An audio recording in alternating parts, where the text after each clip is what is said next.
ಹಾಗೆ ಇರಲಿ. ಒಬ್ಬ 5ನೇ ಅಧ್ಯಾಯ ಅಪೊಸ್ತಲರ 5ನೇ ಅಧ್ಯಾಯ ಅದು 2-3 ವರ್ಷ ಓದ್ರಿ. ಅಲ್ಲಿ ಒಪ್ಪಂದ ಮಾಡ್ಕೊಂಡಿರಲ್ಲ, ಒಪ್ಪಂದ ಮಾಡ್ಕೊಂಡು ಸರಿ ನೆರವೇರಿಸ್ಬಿಡಲ್ಲ. ಆ ನೆರವೇರಿಸ್ಬಿಡೋದ ಕಾರಣ ಏನಿದೆ? 5-3 ಅದು 2 ಒಂದು. ಆದರೆ ಅನನೀಯನೆಂಬ ಒಬ್ಬ ಮನುಷ್ಯನು ಸಫೈರಳೆಂಬ ತನ್ನ ಹೆಂಡತಿಯ ಸಮೇತ ಒಂದು ಭೂಮಿಯನ್ನು ಮಾರಿ ಹೆಂಡತಿಯ ಸಮ್ಮತಿಯಿಂದ ಅದರ ಕ್ರಯದಲ್ಲಿ ಒಂದು ಭಾಗವನ್ನು ಬಚ್ಚಿಟ್ಟು. ಎಷ್ಟು ಭಾಗ? ಒಂದೇ ಭಾಗ ಕೊಡೋದಿದೆ. ಎಷ್ಟು ದೇವರ ಕ್ಷೇತ್ರ? 1 ಕೊಡೋದ 10 9 ಕೊಡೋದ? ಒಂದು ಭಾಗವನ್ನು ಬಚ್ಚಿಟ್ಟುಕೊಂಡು ಒಂದು ಭಾಗವನ್ನು ತಂದು ಅಪೊಸ್ತಲರ ಪಾದಗಳ ಬಳಿಯಲ್ಲಿ ಇಟ್ಟನು. ಆಗ ಪೇತ್ರನು ಅನನೀಯ ಸೈತಾನನು ನಿನ್ನ ಹೃದಯದಲ್ಲಿ ತುಂಬಿಕೊಂಡದ್ದೇನು? ನೀನು ಯಾಕೆ ಆ ಹೊಲದ ಕ್ರಯದಲ್ಲಿ ಕೆಲವನ್ನು ಬಚ್ಚಿಟ್ಟುಕೊಂಡು ಪವಿತ್ರಾತ್ಮನನ್ನು ವಂಚಿಸಬೇಕೆಂದಿದ್ದಿ. ಆ ಆಸ್ತಿ ಇದ್ದಾಗ ನಿನ್ನದಾಗಿಯೇ ಇತ್ತಲ್ಲವೇ? ಮಾರಿದ ಮೇಲೆಯೂ ಬಂದ ಹಣವು ನಿನ್ನ ಅಧೀನದಲ್ಲಿಯೇ ಇತ್ತಲ್ಲವೇ? ನೀನು ಈ ಕಾರ್ಯವನ್ನು ನಿನ್ನ ಹೃದಯದಲ್ಲಿ ಯೋಚಿಸಿಕೊಂಡದ್ದು ಯಾಕೆ? ನೀನು ಸುಳ್ಳಾಡಿದ್ದು ಮನುಷ್ಯರಿಗಲ್ಲ ದೇವರಿಗೆ ಆಡಿದಿ ಅಂದನು. ಹೇಳ್ತಾನ, ನಿನ್ನ ಹೃದಯದಲ್ಲಿ ಯೋಚನೆ ಮಾಡಿಕೊಂಡಿದ್ದು ಯಾಕೆ? ಯಾಕದ ಆಲೋಚನೆ ಬಂತಲ್ಲಿ? ಅವ್ನು ಬಚ್ಚಿಟ್ಕೋಬೇಕು ಅನ್ನೋ ಮನಸ್ಸು ಯಾಕೆ ಬಂತು? ಒಂದನ್ನೇ ಇಟ್ಕೋಬೇಕು, 9 ತಗೋಬೇಕು, ಒಂದನ್ನು ತಗೋಬೇಕು ಅಂತೇಳಿ ಬಚ್ಚಿಟ್ಕೊಂಡು ಯಾಕೆ ಬಂತಿದ್ದು? ಅಲ್ಲಿ ಹೇಳ್ತಾನ, ಯಾರಿಗೆ ತುಂಬಿಟ್ಕೊಂಡು? ಹೃದಯದಲ್ಲ ಯಾರಿಗಾರೀಗ? ಹೃದಯದಲ್ಲೆಲ್ಲ ಸೈತಾನ ತುಂಬಿಟ್ಟಿದ್ದ. ಆ ಸೈತಾನ ತುಂಬಿಕೊಂಡು ಬಿಟ್ಟಿದಾಗ ಅವನು ಹೇಳ್ತಾನ, ಈಗ ಅವನಿಗೆ ಏನ್ ಕೊಡೋ ಅವಶ್ಯಕತೆ ಇಲ್ಲ. ಯಾಕಂದ್ರ ಈ 9 ನೀನೇ ಇಟ್ಕೊಂಡ್ಬಿಡು, ಇನ್ನು 1 ಅದು ನೀನೇ ಇಟ್ಕೊಂಡ್ಬಿಡು. ಜಲ್ದಿ ಐಶ್ವರ್ಯವಂತನಾಯ್ತು. ಇದ್ರ ಅರ್ಥ ಏನು? ಜಲ್ದಿ ಐಶ್ವರ್ಯವಂತನಾಯ್ತು. ಆ ಜಲ್ದಿ ಐಶ್ವರ್ಯನಾಯ್ತು ಅನ್ಕೊಂಡು ಪೂರ್ತಿ ಫುಲ್ ಎಲ್ಲವೂ ಏನ್ ಮಾಡೋದು? ಬಚ್ಚಿಟ್ಕೊಂಡ್ಬಿಡು. ಯಾಕೆ 9 ಆದ್ರೆ ಯಾಕೆ ಕೊಡ್ತೀವಿ? 1 ಯಾಕೆ ನೀನ್ ಯಾಕೆ ಕೊಡ್ತೀವಿ? ಅದು 1 ಕೊಡ್ಲಕ್ಕೆ ಹೋಗಬೇಡ. ಇದು ಯಾರ ಮಾತು ಕೇಳಿದೆ? ದೇವ್ರ ಮಾತು ಕೇಳಿದೆವೋ ಸೈತಾನ ಮಾತು ಕೇಳಿದೆವು? ಸೈತಾನ ಮಾತು ಕೇಳಿದೆವು. ದೇವರಿಗೆ ನಿಮ್ಮ ಆಸ್ತಿ ಯಾರ್ದು? ದೇವರು. ಫಲ ಯಾರ್ದು? ಪೇಮೆಂಟ್ ಯಾರ್ದು? ದೇವರು. ಎಲ್ಲ ಹೊಲ ಮನಿ ಎಲ್ಲ ಕೊಟ್ಟೆವು. ಹೃದಯದಲ್ಲಿ ಯಾರಿದ್ದಾರ? ಯೋಚನೆ ಮಾಡಿ. ಈಗ ಹೃದಯದಲ್ಲಿ ಯಾರಿದ್ದಾರ? ಎಲ್ಲಿ ಪ್ರಾರ್ಥನೆ ಮಾಡ್ತೀವಿ? ಹೃದಯದಲ್ಲಿ ಎಲ್ಲ ತುಂಬಿಕೊಂಡಿದ್ದೆವು. ಆ ತುಂಬಿಕೊಂಡು ಬಿಟ್ಟಾಗ ಆ ಹೃದಯದಲ್ಲಿ ಇರುವಂತ ಹೇಳ್ತಾನ, ನೀನು ಕುಡ್ಲಿಕ್ಕೆ ಹೋಗಬೇಡ, ನೀನು ಬಚ್ಚಿಟ್ಕೋ. ಎಷ್ಟು 9 ತಗೊಂಡು ಅಡ್ಡಿ ಇಲ್ಲ, ಇನ್ನೂ ತಗೊಂಡ್ಬಿಡು ಇಕ್ಕಳು.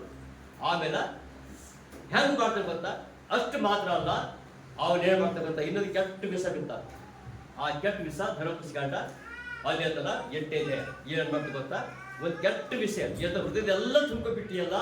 ಅದು 99 ಅಲ್ಲ, 90 ಅಲ್ಲ, 100 ಸತ್ಯ. ನಾವು ಹೆಚ್ಚಾಗಿ ಬೈಬಲ್ ಹೇಳ್ತಾರ, ಮನುಷ್ಯರ ಮಾತು ಕೇಳೋದಾಗ ಗೊತ್ತಾ? ಹೃದಯದಲ್ಲೆಲ್ಲ ಇರುತ್ತದೆ ಬೇರೆ, ಹೊರಗೆ ಮಾತ್ರ ಸ್ತೋತ್ರ ಹಲ್ಲಿಲೋಯ್ಯ. ಒಳಗಿರುವಂಥದ್ದೇ ಬೇರೆ. ಒಳಗೆಲ್ಲ ಕದ್ದಿಟ್ಕೋ, ಬಚ್ಚಿಟ್ಕೋ, ಏನ್ ಮಾಡಕ್ ಹೋಗಬೇಡ. ದೇವ್ರಿಗೆ ಏನ್ ಕೆಲಸ ಮಾಡಕ್ ಹೋಗಬೇಡ. ಇದೆಲ್ಲ ಏನ್ ಮಾಡ್ಕೊತ ಹೊರಗಷ್ಟೇ ದೇವರ ಸ್ತುತಿ ಹಲ್ಲಿಲೋಯ್ಯ ಯಾಕೆ? ಆಮೇಲೆ ಮತ್ತೆ ಬರ್ಸುವಂತ ಹೇಳ್ತಾನೆ. ಏನಂತ ಗೊತ್ತಾ? ನಾನು ಜನರು ನನಗೆ ಹ್ಯಾಂಗ ಆಲೋಚನೆ ಮಾಡ್ತಾರೆ ಗೊತ್ತಾ? ಪೂರ್ಣ ಹೃದಯದಿಂದ ಮಾಡಲ್ಲ, ಇಲ್ಲಿಂದ ಇಷ್ಟೇ ಮಾಡ್ತಾರೆ, ಹಿಂಗೆ ಇಲ್ಲಿಂದ ಇಲ್ಲೇ ಮಾಡ್ತಾರೆ.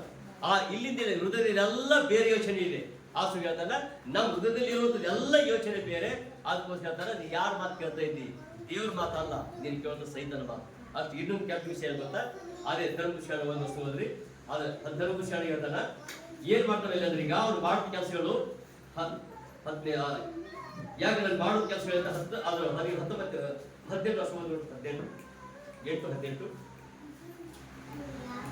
ಆದ್ದರಿಂದ ನಿಮ್ಮ ದೇವರಾದ ಯೆಹೋವನು ನಾನು ಪಿತೃಗಳಿಗೆ ಪ್ರಮಾಣ ಪೂರ್ವಕವಾಗಿ ಮಾಡಿದ ವಾಗ್ದಾನವನ್ನು ಈಗ ನಿಮ್ಮ ಅನುಭವಕ್ಕೆ ಬಂದ ರೀತಿಯಲ್ಲಿ ನೆರವೇರಿಸುವವನಾಗಿ ನಿಮಗೆ ಇಷ್ಟು ಭಾಗ್ಯವನ್ನು ಸಂಪಾದಿಸುವುದಕ್ಕೆ ಸಾಮರ್ಥ್ಯವನ್ನು ಕೊಟ್ಟವನೆಂದು ಜ್ಞಾಪಕ ಮಾಡಿಕೊಳ್ಳಿರಿ. ಸಾಕು. ಇಷ್ಟು ಭಾಗ್ಯ, ಇಷ್ಟು ಐಶ್ವರ್ಯ, ಇಷ್ಟು ಆಸ್ತಿ, ಇಷ್ಟು ದನ ಕುರಿಗಳು, ಇಷ್ಟೆಲ್ಲ ಮಾಡುವಂತ ಸಾಮರ್ಥ್ಯ, ಈ ಶಕ್ತಿ, ಈ ನಾಲೆಜ್, ಇದೆಲ್ಲ ಇದೆಲ್ಲ ಜ್ಞಾಪಕ ಮಾಡಿಕೊಳ್ಳ್ರಿ. ಅದಕ್ಕೆ ದಾವೀದ ಬಂದರು, ದೇವಾಲಯದಲ್ಲಿ ಕುಂತರು, ಎಲ್ಲ ಜ್ಞಾಪಕ ಮಾಡ್ಕೊಳ್ತಾ ಇದ್ದಾರೆ. ಇಲ್ಲಿ ಅದನ್ನ ಜ್ಞಾಪಕ ಮಾಡಿಕೊಳ್ಳ್ರಿ. ಆದ್ರೆ ಬೈಬಲ್ಗೆ ಅದನ್ನ ಜ್ಞಾಪಕ ಮಾಡಿಕೊಳ್ಳ್ರಿ ಅಂತ ದೇವ್ರು ಹೇಳ್ತಾನೆ. ಸೈತಾನ ಹೇಳ್ತಾನ ಜ್ಞಾಪಕ ಮಾಡಿಕೊಳ್ಬೇಡ್ರಿ, ಅದು ಪ್ರಕೃತಿ ಹಂಗೆ ಬಂದಿದ್ದಿದೆ, ನೀವೇನು ದೊಡ್ಡ ವಿಷಯಗಳು ಏನು ಮಾಡಿಲ್ಲ ಅಂತ ಹೇಳ್ತಾನ. ಅದಕ್ಕೆ ದೇವ್ರ ಮಕ್ಕಳನ್ನ ನಾವು ಏನು ಮಾಡ್ಬೇಕು, ಇದ್ರ ಜ್ಞಾಪಕ ಮಾಡ್ಬೇಕು. ದಾವೀದ ಏನು ಮಾಡಿದ, ಎಲ್ಲ ನೆನಪು ಮಾಡ್ಕೊಂಡಿದ್ದ. ಆ ನೆನಪು ಮಾಡ್ಕೊಂಡು ದೇವ್ರ ಹೇಳ್ತಾನ ಎಲ್ಲ ನೆನಪು ಮಾಡ್ಕೊ. ಆದ್ರೆ ಮಾಡಿದ ಪ್ರಕಾರಗಳಲ್ಲಿ ಯಾವುದು ಮರಿಬಾರ್ದು, ಪ್ರತಿಯೊಂದೆಲ್ಲವೂ ನೆನಪು ಮಾಡ್ಕೊಳ್ತಾನ.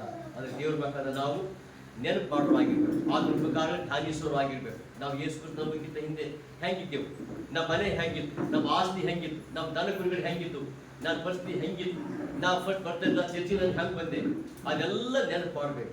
ಬೈಬಲ್ ಹೇಳ್ತಾನ ಹಳೇ ದಿನಗಳು ನೆನಪು ಮಾಡ್ಕೊ. ಆ ಹಳೆ ದಿನ ನೆನಪು ಮಾಡ್ಕೊಂಡು ಜೀವನದಲ್ಲಿ ದೇವರು ಎಷ್ಟು ಆಸ್ತಿ ಮಾಡಿದಾನೆ, ಎಷ್ಟು ನನಗೆ ಆಶೀರ್ವಾದ ಮಾಡಿದಾನೆ, ಎಷ್ಟು ನನಗೆ ಅಭಿವೃದ್ಧಿ ಪಡಿಸಿದಾನೆ, ನನ್ನ ಮಕ್ಕಳನ್ನ ಎಷ್ಟು ಉನ್ನತಿ ತಂದಿದ್ದಾನೆ. ಉನ್ನತಿ ಇಂದ ದೇವರೇ ಇನ್ನೂ ತಗೊಂಡು ಬಾಧ್ಯ ಬೇಡ್ಬೇಕಂತ ಹೇಳ್ತಾರೆ. ಅಂದಿರರ್ಥ ಆ ಜೊತೆಯಲ್ಲಿ ಆತನ ಮಾಡಿದ ಎಲ್ಲಗಳು ನೆನಪಿಟ್ಕೋಬೇಕು, ಯಾವುದು ಮರೆತೋಗ್ಬೇಕು. ಆದ್ರೆ ದೇವ್ರ ಮಕ್ಕಳನ್ನ ನಾವು ಮರಿಬಾರ್ದು.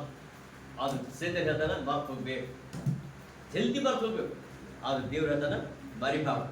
ಒಂದ್ ವೇಳೆ ಸುಖದಿಂದ ಹೊಟ್ಟೆ ತುಂಬ ಉಂಟು, ನಿಮ್ಮ ಆಸ್ತಿಗಳು, ಭವನಗಳು, ಮನೆಗಳು ಎಲ್ಲವನ್ನೇ ಸಂಪಾದನೆ ಮಾಡುವಾಗ ಒಂದ್ ವೇಳೆ ನಿಮ್ಮ ದೇವರಿಗೆ ಒಬ್ಬರು ಮರಿತೀರಿ, ಮರಿಬಾರ್ದು. ಬೈಬಲ್ ಹೇಳ್ತಾನ ದೇವ್ರ ಮಕ್ಕಳನ್ನ ನಾವು ಮರಿಬಾರದೆ ಆದ ಸಣ್ಣ ಬೇಡಿಕೊಳ್ಳೋಕೆ ದೇವರು ನಮ್ಮ ಎಲ್ಲ ಕೊರತೆಗಳು ಪ್ರತಿಯೊಂದು ಎಲ್ಲವೂ ನಡೆಸೋಣಾಗಿದೆ. ದೇವರ ವಾಕ್ಯವನ್ನು ಆಶೀರ್ವಾದ ಮಾಡಿ ನಾವು ಪ್ರಾರ್ಥನೆ ಮಾಡಿಕೊಳ್ಳೋಣ.